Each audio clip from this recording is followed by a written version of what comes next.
اللہ کے فضل سے. بےایمانی تو وہ کرے گا جس نے کوئی فرقہ لانچ کرنا ہو. ہم نے جتنی باتیں، اس سے بڑی بات ہم نے حدیث کے نمبر لکھ دیے اور ہم نے کہا آپ کاؤنٹر ویریفائی خود کریں.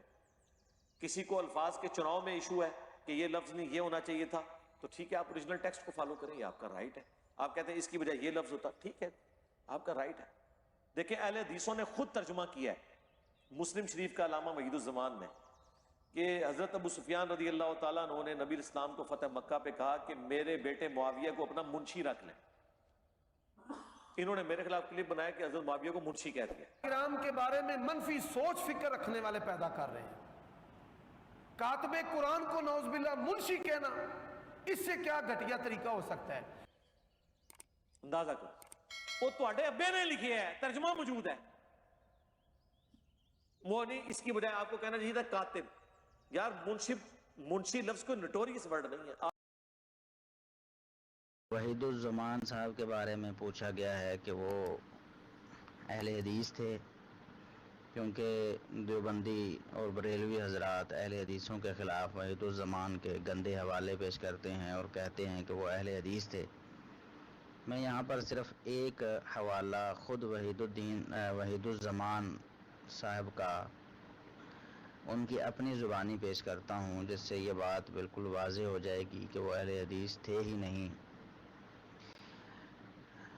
وحید الزمان صاحب لکھتے ہیں اپنی کتاب لغات الحدیث میں صفحہ 50 جلد دوم میں، مجھے میرے ایک دوست نے لکھا کہ جب سے تم نے کتاب ہدیۃ المہدی تالیف کی ہے، یاد رہے کہ یہ ہدیۃ المہدی وہی کتاب ہے جس کے حوالے ہمارے خلاف پیش کیے جاتے ہیں.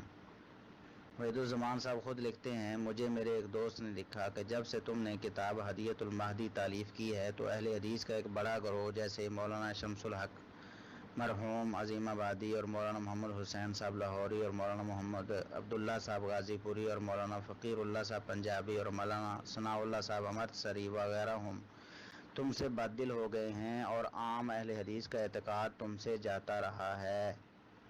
یعنی اس دور میں بھی جب وحید الزمان صاحب زندہ تھے اور انہوں نے کتاب ہدیۃ المہدی لکھی تھی جس کے حوالے آج اہل حدیثوں کے خلاف پیش کیے جاتے ہیں کہ دیکھو تمہارے اہل حدیث نے یہ لکھا ہے.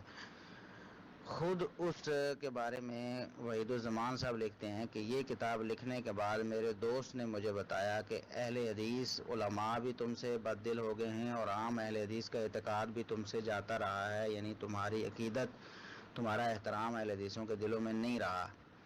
تو اہل حدیث الحمدللہ اللہ کے فضل و کرم سے اس دور میں بھی وحید الزمان صاحب سے بری تھے.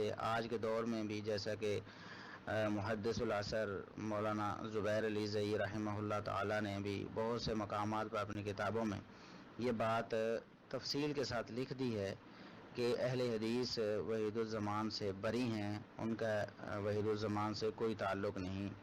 اسی طرح دیوبندیوں کے بڑے معروف عالم ماسٹر امین صفدر رکاڑوی صاحب نے بھی یہ بات اپنی کتاب تجلیات صفدر میں لکھ دی ہے کہ اہل حدیث وحید الزمان سے بری ہیں اور اس سے برات کا اظہار کرتے ہیں الحمدللہ.